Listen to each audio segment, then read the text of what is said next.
Hello, I'm Dave. And I'm Rob. And welcome to episode 16 of The List Makers, where today's topic is Top 5 New Who Writers. The List Makers is our monthly mini podcast from the Doctor Who show. Top 5 topic, make a list, don't interrupt, and then we have a chat about it. We've got a New Who topic this time, Rob. Are you looking forward to it? I am, Dave, yes.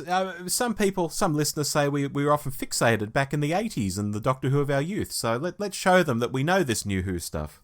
Let's go and do exactly that. Now, it's my turn to go first. I have got 5 picks. Now, I have imposed a rule on myself, and I'm not going to tell you what the rule is. See if you work out what my rule I've imposed on myself is at the end of my list. Sure.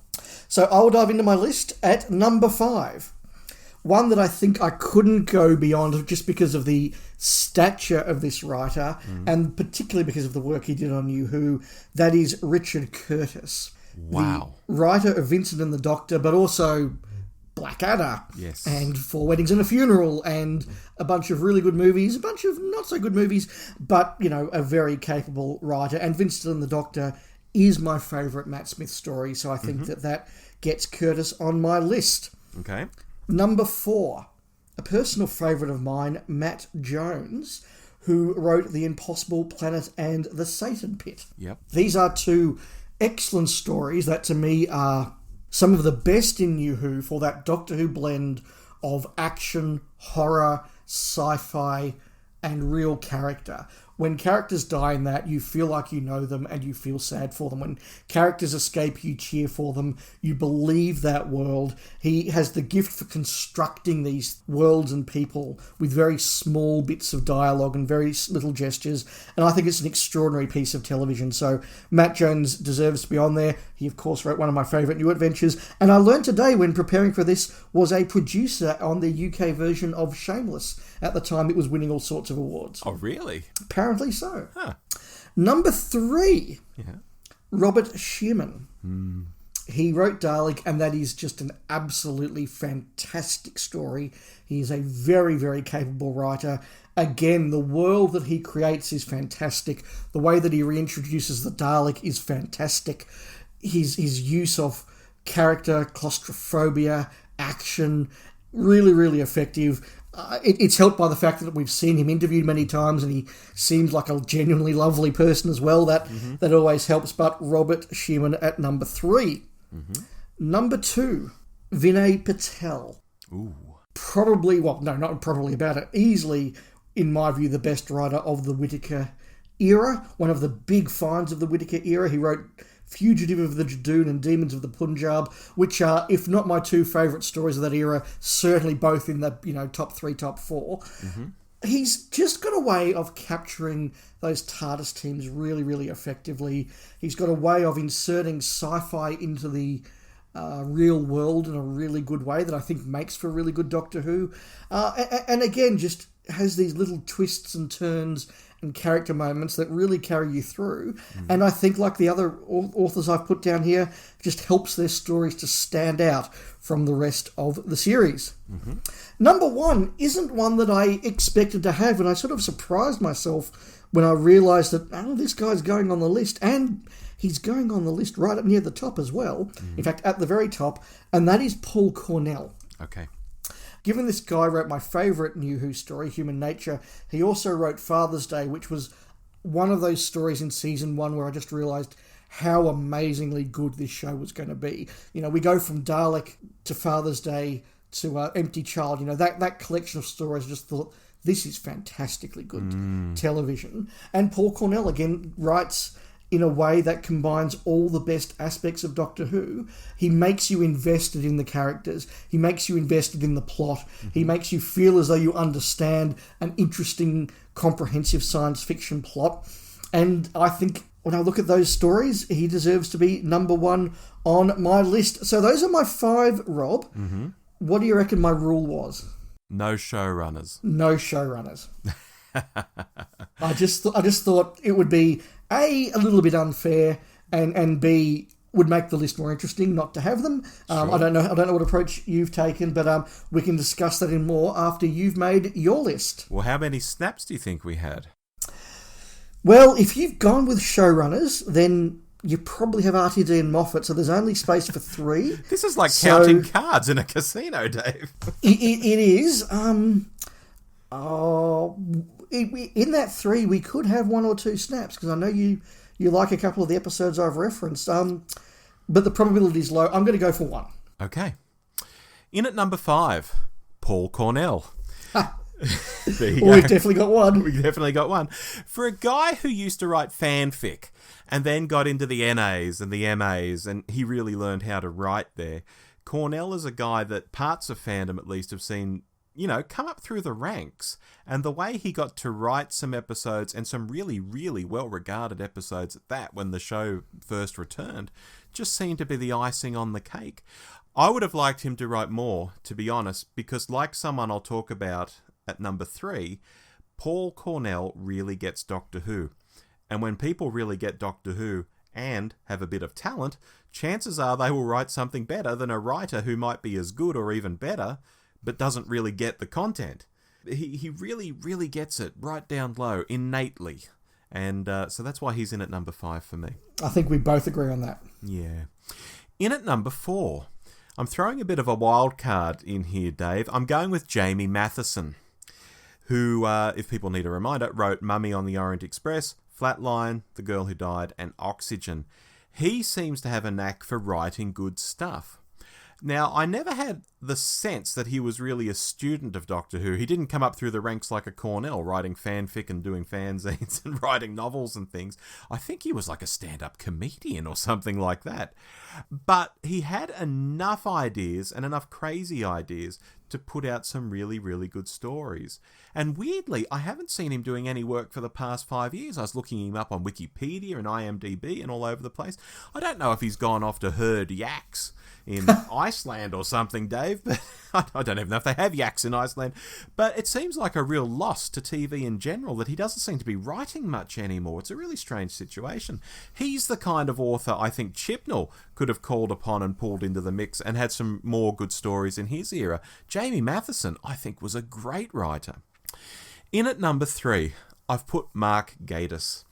And it feels really, really weird putting Mark Gatiss in here at number 3, because I hear his name and instantly my back's up a bit, because there are Gatiss stories I really don't get along with. And I think, how can I put him on a list of top writers when that's the case? But of course, it's only half the story. There are also Gatiss stories that I really, really like. The work is so Marmite. And I know also that his heart's in the right place, and generally he's aiming for a kind of Doctor Who that I personally think of as being real Doctor Who. I know that's a very subjective thing. I know it's probably a term people don't even like hearing.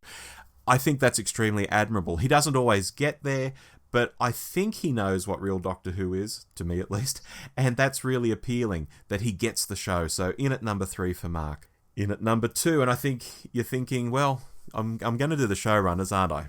I've got to do the showrunners. And yes, I am doing the showrunners. But what order am I doing the showrunners in, Dave? That's the real question. Yes. In at number 2, RTD. Now, sometime back, Dave, we did an RTD versus the Moff episode, and my scoring of their respective eras suggested that I liked RTD more than the Moff. And it was a tiny margin, but RTD came out on top. Here tonight, however, I'm not going just with cold numbers, but what Australians at least will understand if I say it's the vibe. And the vibe for me is that RTD's stories were generally safer, cuddlier, maybe a bit populist. And that's great if you're bringing back a series and you want everyone to watch it and all the kids to say it's cool. So RTD is absolutely a genius and very good at that stuff. And he's a brilliant showrunner, easily Modern Who's best showrunner. And here he is, sitting at number 2 on my list because of that. But I don't think he's the best writer. So in at number 1, yes, I'm giving it to Steven Moffat. Although he can be a smartass, although he can be annoying, and although he can really overreach and not explain himself well, and even be a bit arrogant with the way he approaches storytelling, I can't go past the Moff for being the best writer in New Who. While his characters might not be as cuddly and lovable as RTD's, Moff's characters have killer lines, and here's the important thing, they do interesting things. I think when he spread himself a bit too thin by trying to write too many stories and go and make Sherlock at the same time and all of that, his work suffered. But even stuff made in that period, let alone in the period before he was the showrunner, where he just wrote things that left you wondering, why doesn't anyone else write stuff like this? It's just wild. I think he's a great writer, very inventive, and I'd love if he ever pens a story in the future. What a list. Hell what of a list. And there's so many writers not on it. There are so many other writers in New Who. That's right. I mean, we've covered 9, and there are still so many more we could have had on there. I know that 2 that I was struggling not to be able to place was Simon Nye, who did Amy's Choice, and of course wrote Men Behaving Badly, one of the classic comedies of British television, and Rona Munro, who people will know I'm a big fan of her writing, and Eaters of Light is a story I really like, but couldn't quite get them in there. Rob, one snap? Yes, one snap. And that was Paul Cornell, and you used a phrase a couple of times that I didn't use, but I think I used in spirit, and that is gets Doctor Who. Yes. And I think you're right. I mean, one thing that Eric Saywood used to talk about when he talked about writers he commissioned and which writers were commissioned and the story fell down, and he said that it's actually really hard to write Doctor Who. People don't realise just how hard it is to get it. Mm-hmm. And I think what we have got on our lists is a bunch of writers who really do get the show, and that does help elevate them. Were there any that you had as honourable mentions, Rob? I had actually considered Richard Curtis because he is such a great writer. Yeah. And the fact that we had him at all writing, it was like, could he go on the list with one story? Ooh, I'm not sure if I can do that. And it was similar with Neil Gaiman too. I know he's got 2 stories, not just one. It's like, he's an amazing writer. He's done this huge body of work. He is genuinely very good. And one of his 2 stories I really, really like. But again, I couldn't put him on. No, that's fair enough. One that I was really umming and ahhing about, but did end up on your list, and that is Mark Gatiss. Right. And I sat there and I thought, there are, I think most fans would agree, there are really good Mark Gatiss stories, and there are some pretty terrible Mark Gatiss stories, yes. But none of us agree which is which. Yes, exactly. You ask anybody to rank the good and the bad Mark Gatiss stories, and everyone comes up with a completely different list, and that's something I think we need to explore in its own main show episode one of these days. We need to do a Gatiss special, I think, because there's a lot to unpack there. But it was because of that variation that I see in his work that I didn't feel I could quite get him on there. But I did think about him for a very long time. And in another alternate world, he could have been on there. And I got him on because I know he knows what real Doctor Who is. And I made that very clear in my comments. So to loop back around to that topic, that's how he made my list. Yeah, no, absolutely. I think that's very fair. Jamie Matheson, look, I did look at, because I was going through the list of stories and I saw Oxygen, Jamie Matheson. I thought, gee, that was a very good script, wasn't it? Maybe he should be on my list. And then I thought, what else has he written? Yeah. And I looked at it and thought, no. Really? You didn't like Mummy on the Orient Express? No, I didn't like Mummy on the Orient Oh Express. my God. I didn't quite get it. I didn't quite click with it. I thought that I thought the Doctor was a bit too nasty. I thought the whole countdown clock was just too convenient a writing cheat. Right. I didn't think it was a bad story, but I didn't walk away going, that was a great piece of writing. I think you like when Terry Nation does it. That's. I mean, it's not on screen, but no, but that is different. That is different. Okay. I think that Mummy is a very well made story. Yeah. I didn't think the script was bad, but neither did I think the script was superb. Okay. So I would have been putting him on there with one episode I like, Oxygen, and several others that I'm not that keen on. So you're not big on Flatline? Not big on Flatline. I'm not big on Flatline myself. And The Girl Who Died? Definitely not. Okay. So, yeah, a mix of stories for me, which kind of knocked him out of my contention. Your 2 and 1, Rob, were, look, very obvious 2 and 1, and if I hadn't imposed my showrunner rule, they would also have been my 2 and my 1, which I think is kind of partly why I put that rule on, because it gave us a bit more diversity. And I've got to say, I would have put them in the same order as you. That was going to be my question. For the same reasons as you. I think when I think of Moffat as a writer, not a showrunner, and look, I'm not a fan of his work on the Smith era. I do like his work on the Capaldi era, but as a writer, when I think about Blink, which is pretty good, Empty Child, which is one of the best scripts, the Cyber Story, not City at the Edge of the World, World Enough in Time. Mm-hmm. There are so many really good Moffat scripts that would absolutely have him there at number 1. whether I like all of his work as showrunner or not. And I think you're right. Do I think RTD's a really good showrunner? Yes. Is he a really good writer? Yes. Can I sit here and name off the top of my head as many classic stories as he wrote, not showrun, but wrote, as I can Moffat? No, I can't. There are some really good ones, but no, I can't. And I think Moffat has the advantage of having been a writer outside of being a showrunner, whereas RTD so far has only written for himself. Is that right? Well, he hasn't written it for any other showrunner, has he? Right. Yep, of course. When it comes to Doctor Who, yeah. When it comes to Doctor Who, yeah. So yeah, I was thinking more broadly, thinking were there shows that he had written on that he wasn't showrunning? No, but you mean on Doctor Who. Okay, I get you. Yeah, so Moffat had that chance to just be, hey, Stephen, you got one slot for the season, give us your best. And he turned out, really good stuff. Whereas RTD was always like, well, I've got 47 things to do and I've got to write this show at the same time. And look, some of it is great. I think Journey's End, Stolen Earth is fantastic.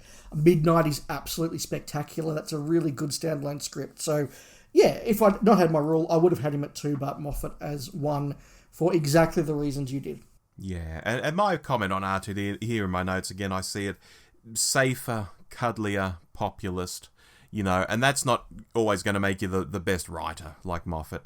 But I think it's the kind of thing Doctor Who needed in 2005, and it's the kind of thing Doctor Who needs when he returns to the show. Absolutely. But again, when I think of the RTD standalone stories, I just mentioned Stolen Earth, I just mentioned Midnight. I can think of others. Bad Wolf, for example. Oh, Bad Wolf, Parting of the Ways, yeah. Yeah, they are all the ones where he becomes maybe just a little less cuddly and a little less safe, and I think that works really well for him. And look, we're not going to go into a full RTD chat here, but I think I think I can say we have discussed before on our main show where RTD has become a little bit unsafe and gone into some darker territory in other projects. He has become a really, really effective writer and done some of his best work. And so I think that is the case in Who as well. Yeah. You mentioned Vinay Patel. Vinay obviously got a bit of a run in the Chibnall era. I wonder if his runs come to an end. And like these writers who sort of appear with a certain showrunner, and when the showrunner leaves, they disappear as well. I wonder if we've seen the last of Vinay now. Yeah, it would be a real shame if that was the case. But you're right. So many of the ones we've had here, Paul Cornell didn't go past RTD. Gaddis at least got to do Moffat as well, but hasn't been back.